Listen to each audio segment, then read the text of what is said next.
갈라디아서 6장 9절 말씀입니다. 우리가 선을 향하되 낙심하지 말지니 포기하지 아니하면 때가 이름에 거두리라. 아멘. 오늘 PCK 폴란드 선교사님이시고요. 유럽 중앙유럽 아카데미 원장님 되시는 김상칠 선교사님께서 하나님의 시간이라는 제목으로 말씀을 전하실 때에 하나님의 음성을 들으시길 바랍니다. 목사님 부탁합니다. 반갑습니다. 귀한 여러분들 이렇게 줌으로 뵙게 되어서 참 기쁘고 감사합니다. 다들 훌륭하신 분인데 또 부족한 종이 이렇게 말씀을 들고 섰습니다. 아, 다른 것보다도 어, 저의 사역지를 또 소개하고 여러분과 함께 하나님 나라를 위해서 기도에 동참하고자 하는 마음으로 말씀을 전합니다. 예, 먼저 저는 1995년도에 이제 폴란드 땅을 이렇게 밟게 되었습니다. 잘 아시다시피 1989년도에 우리가 말하는 동유럽이라는 나라가 이제 공산화해서 즉 에, 소비에트 연방에서 이제 다 민주주의 국가로 이제 탈바꿈을 하게 되었습니다. 그리고 95년도에 땅을 밟았으니까 그때만 해도 그 공산주의의 때가 아직 많이 남아있던 그런 시기였습니다. 예, 그리고 또 제가 이곳에 선교사로 이제 땅을 밟으면서 가장 어려웠던 부분들은 저희 선임이 없었다는 것입니다. 선임이 있었다면은 그 발자취를 이렇게 따박따박 걸어가면은 그좀별좀 어려움 없이 흉내내기라도 잘 할 터인데 저는 선임이 없었기 때문에 뭘 해야 될지 굉장히 고민스러웠고 또 1, 2년 해가 거듭될수록 굉장히 그 깊은 고뇌 속에서 내가 과연 이곳에서 무엇을 하고 있는가 하는 그런 굉장히 아픔을 많이 겪었습니다. 그러다 보니까 이것저것 많이 시행착오도 하게 되고 또 무조건 부딪혀서 또 그 부딪힌 만큼 또 나온 결과가 저한테 큰 약이 되고 기도에 힘이 되고 어, 홀로 설 수 있는 큰 밑거름이 되지 않았나 이렇게 생각을 합니다. 거기서 느끼는 점이 이제 방향 설정이 잘 안 됐다는 것이고 또 선교 훈련을 받았던 그 선교 훈련의 그 자료들은 현장에 나오니까 정말 전혀 생각나지도 않았다는 것이고 그리고 우리 한국 사람의 어떤 특이함, 그 사역에 대한 조급함, 다급함 이런 것들이 저를 굉장히 많이 괴롭혔습니다. 이 자리에 함께 하시는 우리 선교사님들도 대부분 똑같은 고민들이었을 겁니다. 과연 나를 파송하고 나를 위해서 기도하고 계시는 그분들에게 뭔가를 보여줘야 된다는 것. 그래서 억지로 하나님의 뜻을 이루기보다는 파송교회의 뜻을 이루기 위한 그런 사역이 진행이 되었다는 것이죠. 그러면서 10년, 20년, 30년이 이제 돼갑니다. 올해가 이제 30년째 제가 접어들었습니다. 그래서 다들 뭐 저 같은 연배도 계시고 저보다 또 나이가 많으신 분도 계시고 이제 또 아직도 많이 사역이 남으신 분도 계시는데 감히 제가 좀 드리기는 어, 그 시간이라는 것들을 어, 나의 시간이 아니라 하나님의 시간의 관점으로 사역을 진행하는 것이 필요하지 않겠나 하는 그런 마음으로 오늘 저의 사역을 소개시키고 나의 때보다 하나님의 때를 발견할 수 있는 그런 우리들이 되었으면 좋겠다. 때가 되면은 이루어지는 것이거든요. 네, 근데 그 때를 기다리지 못하는 것 때문에 우리는 굉장히 조급하다는 것입니다. 근데 한국 사람들은 이 때라는 것들을 잘 어, 살고 있는데 어떻게 이 일에 대해서만큼은 그 때를 잘 에, 못하고 있지 않느냐라고 생각합니다. 우리 민족은 다른 민족에 비해서 굉장히 그 기다림의 민족 아닙니까? 어, 우리가 먹는 음식 같은 것도 된장, 고추장 이런 것들은 그게 숙성돼야 되거든요. 오래 묵어야 된다는 것입니다.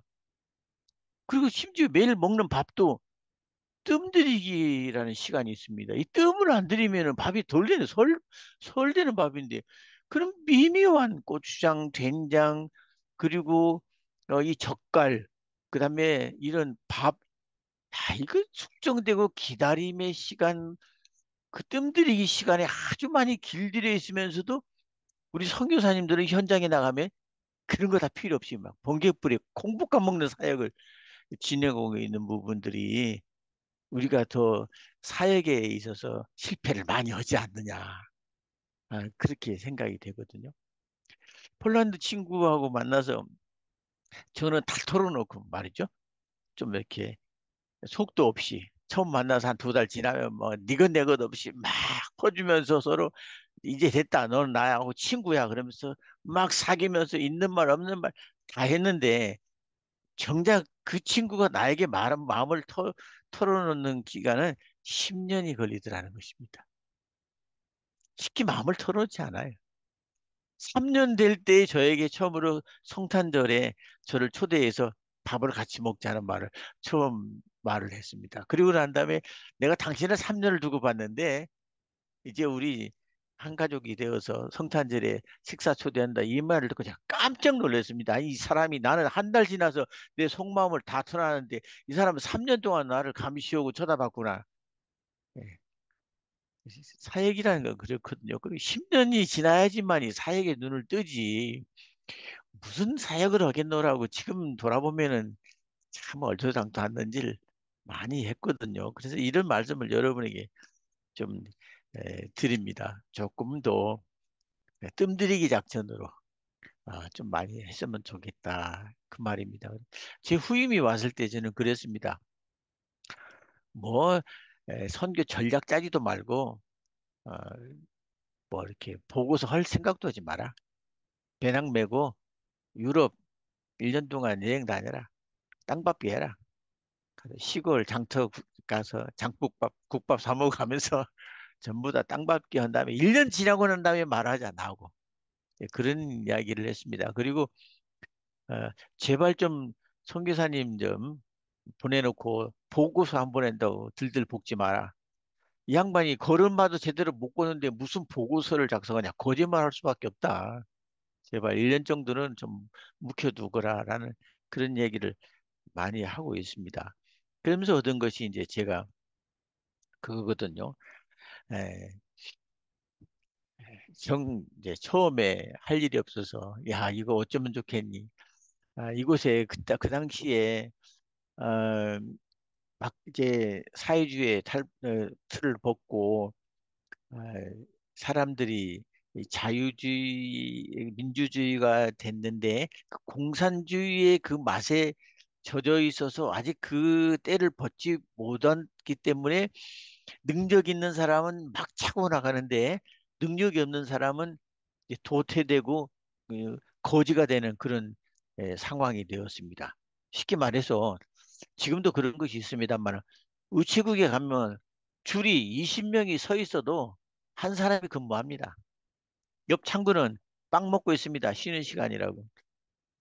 예, 자기 일에 대해서 잘하든 못하든 내가 잘한다고 월급을 더 받는 것도 아니고 내가 못한다고 잘리는 게 아닙니다. 이게 공산주의거든요.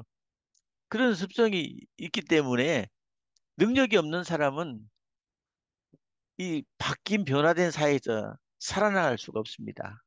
그래서 잘리게 되고 노숙자들이 많이 나오게 되고 몇 년 전까지만 해도 1월 달 되면은 한 7, 80명 매년 7, 80명 정도가 거리에서 동사되는 그런 노숙인들이 많이 나왔습니다. 뭐 지금도 숫자가 좀 줄었기는 줄었습니다만은 그런 경향이 있습니다.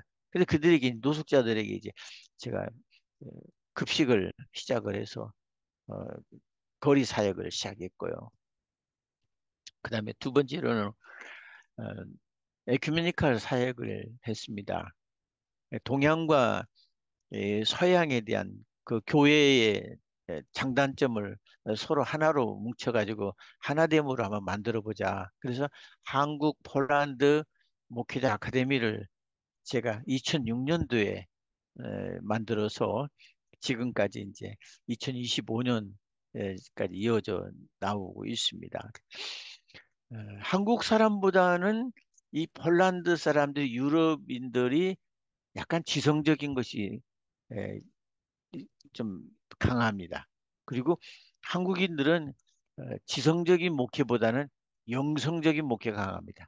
아멘, mid사오니, 할렐루야, 새벽기도 막 이런 것에 굉장히 강합니다.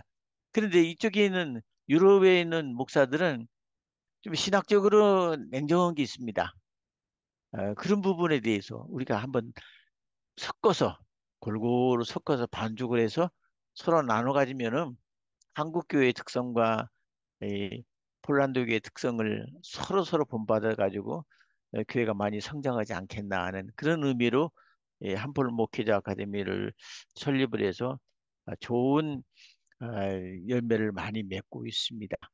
에, 올해 지나고 나서 이 폴란드 목사들의 그 고백적인 이야기가 그런 이야기였습니다. 한국 교회나 폴란드 교회나 우리가 하나님 앞에 기도하고 무릎을 꿇어야 된다는 거는 당신들 교회도 알고 우리 교회도 알고 있다. 그건 다 아는 것 아니냐. 그러나 에, 지금 결과를 보면은 한국 교회는 그거를 알고 무릎을 꿇고 새벽 기도에 매진했지만 우리는 알면서 머리와 마음에 담아놨을 뿐 무릎을 꿇지 않았기 때문에 우리 폴란드 교회가 이렇게 됐다 하는 그런 고백을 예, 폴란드 친구들에게 들었습니다. 그러면서 한국 교회에 그 새벽 기도, 그다음 구역 예배 이런 것들을 많이 에, 도입을 해서 우리 친구 교회들이 아주 급성장을 해서 그 도시에서 가장 큰 교회로 성장하는 그런 그 견본, 즉 모델들을 우리에게 보여주고 이제 에, 있습니다. 뭐 이런 그 아카데미를 그 에큐메니칼 사역을 하고 있고요. 그다음에 디아스포라 사역으로는 자생적으로 이렇게 돼 있는 한인 주재원들로 모여서 이 크라쿠프에서 한인 공동체를 또 제가 섬기고 있습니다. 어, 다른 그 어, 물론 뭐 북미의 교회는 그래도 이민자가 많기 때문에 이민자의 교회입니다.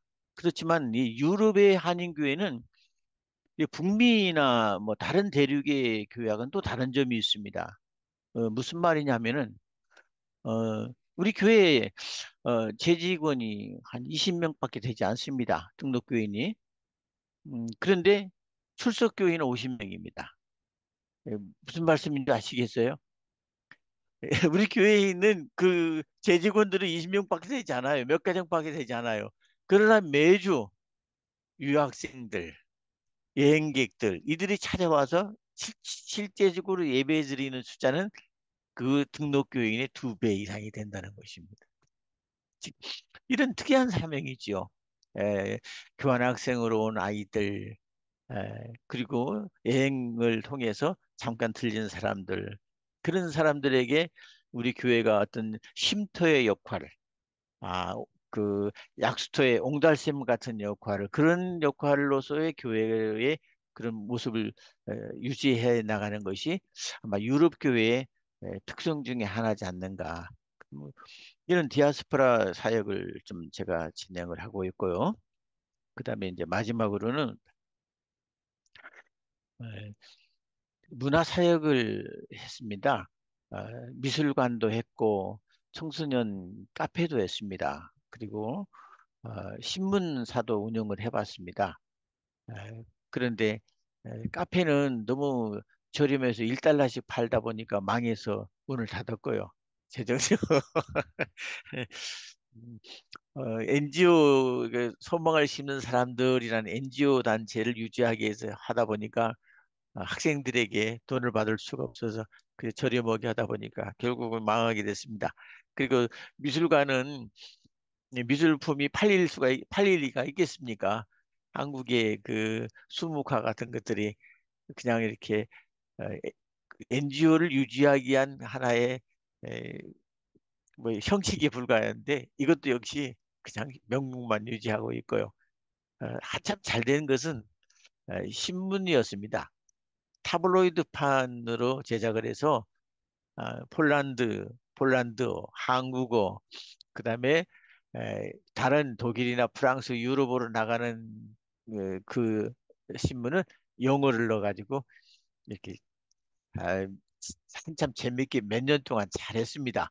바르샤바 그 국립도서관에 저희 신문이 이렇게 비치될 정도로 그 언론의 허가를 받아가지고 한국의 문화를 소개하고 한국 교회를 소개하고 목사님들의 칼럼을 싣고 이러면서 타블로이드판의 신문이 각 대학교에 저희가 살고 있는 도시는 크라쿠프라는 도시로서 에, 대학교가 우리나라 고려 말에 설립된 대학교가 있습니다. 1364년도에 설립된 대학이 있고 거기에 이제 유명한 코페르니쿠스도 그 학교를 다녔고 많은 근데 그런 데에다가 저희들 신문을 넣고 관공서에도 신문을 넣고 그러면서 문서 사역을 많이 했습니다.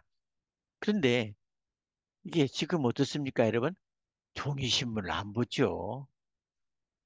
전부 다 인터넷으로 검색하고 유튜브로 검색해. 결국 뭐 결국은 또 이것도 망하게 된 거죠. 그래서 시도를 막 움직여 봤는데 이제는 지금 우리가 이렇게 모여 전 세계적으로 한꺼번에 쫙 모여서 이렇게 줌 예배를 드리는 이런 것으로서 이제 탈바꿈이 된다는 것이죠.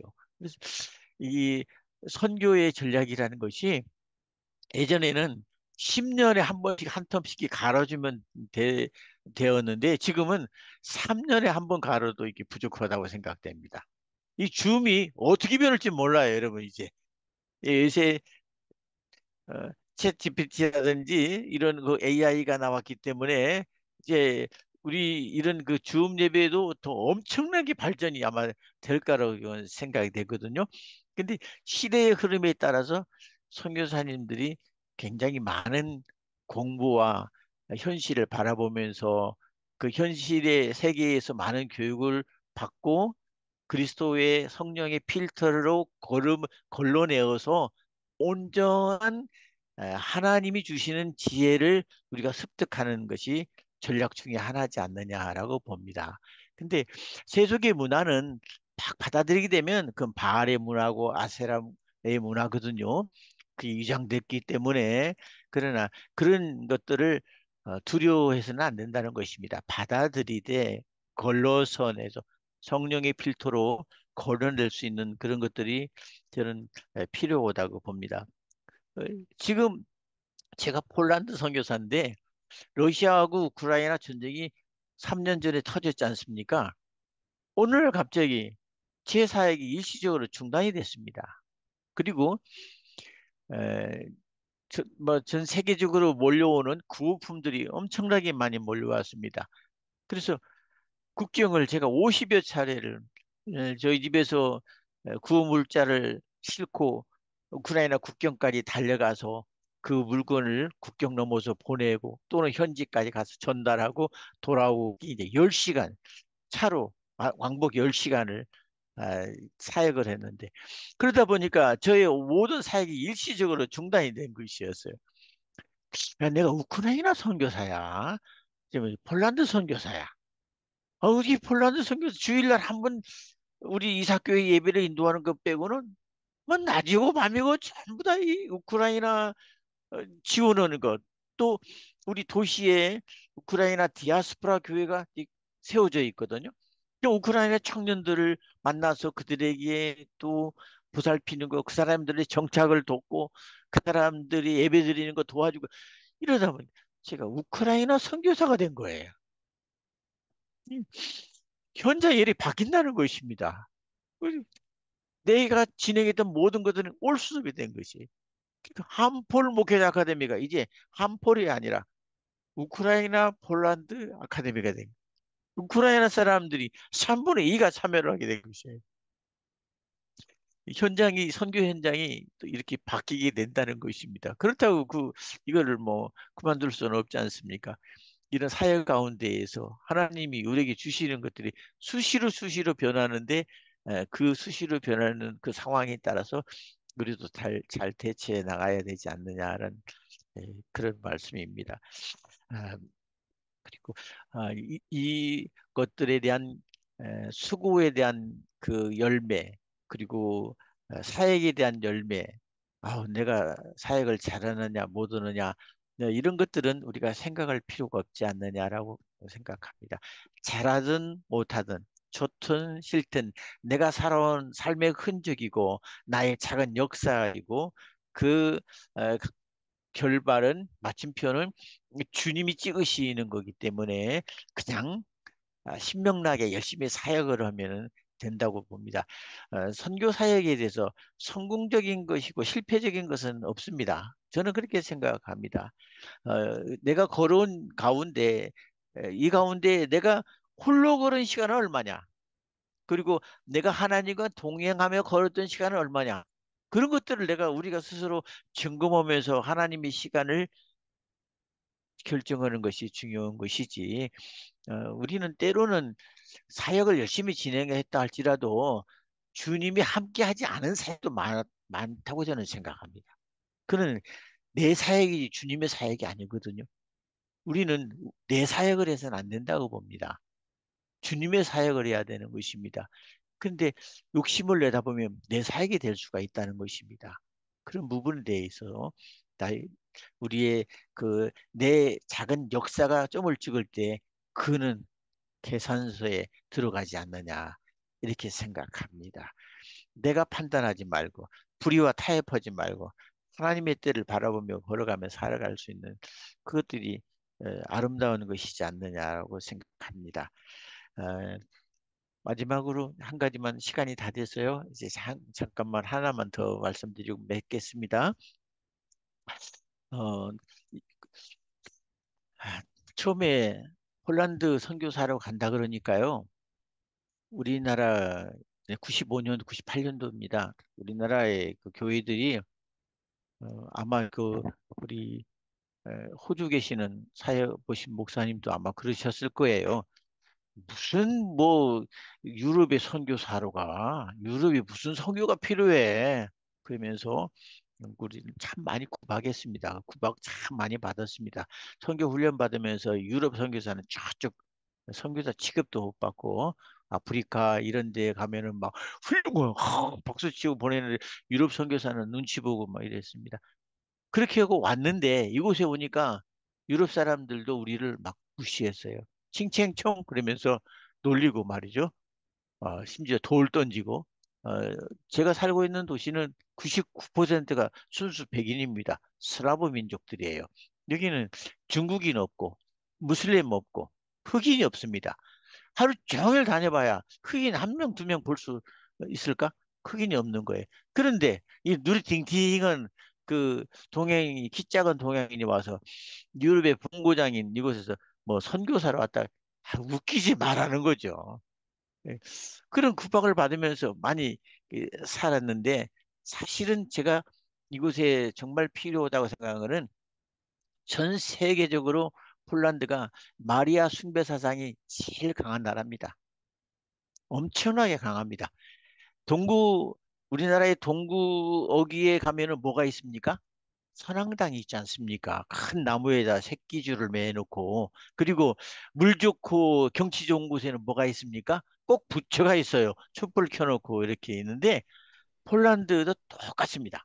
마을 입구에 들어가기 전에 성모 마리아 상이 딱 서 있습니다.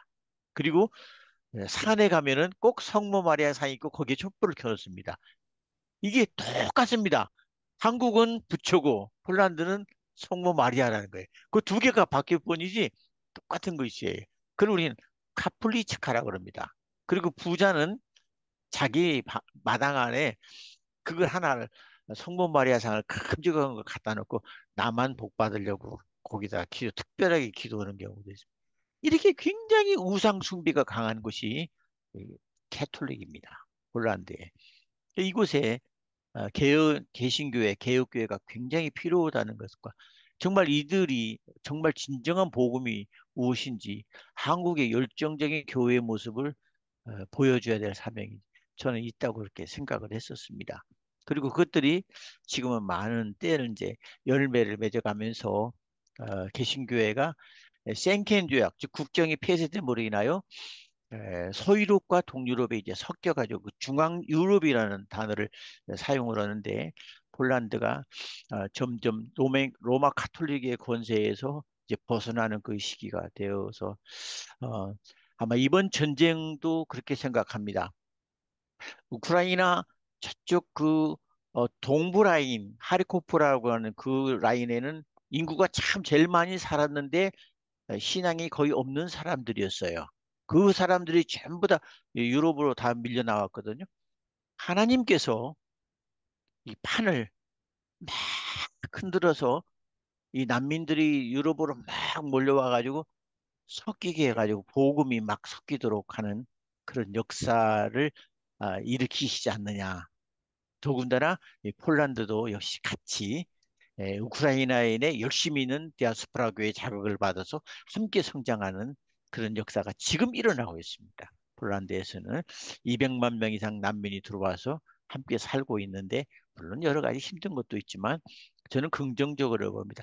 하나님께서는 전쟁을 통하여 판을 흔들어 가지고 복음을 골고루 섞이게 하는 그런 역사를 우리에게 보여주고 있지 않는가 생각합니다. 두서없이 이렇게 말씀을 전했습니다. 여러분께서 다 경험 저보다 많으시고 더 아름답고 멋지게 사역하시는 여러분들의 모습을 제가 기대합니다. 그런데 부족한 저희가 어떻게 말씀을 드렸는데 여러분에게 하나라도 어떤 부딪힘이 있었으면 참 좋겠습니다. 이 아침에 여러분과 함께해서 행복합니다. 저는 이제 저녁 10시 반이 되었습니다만은 기도하고 마치겠습니다.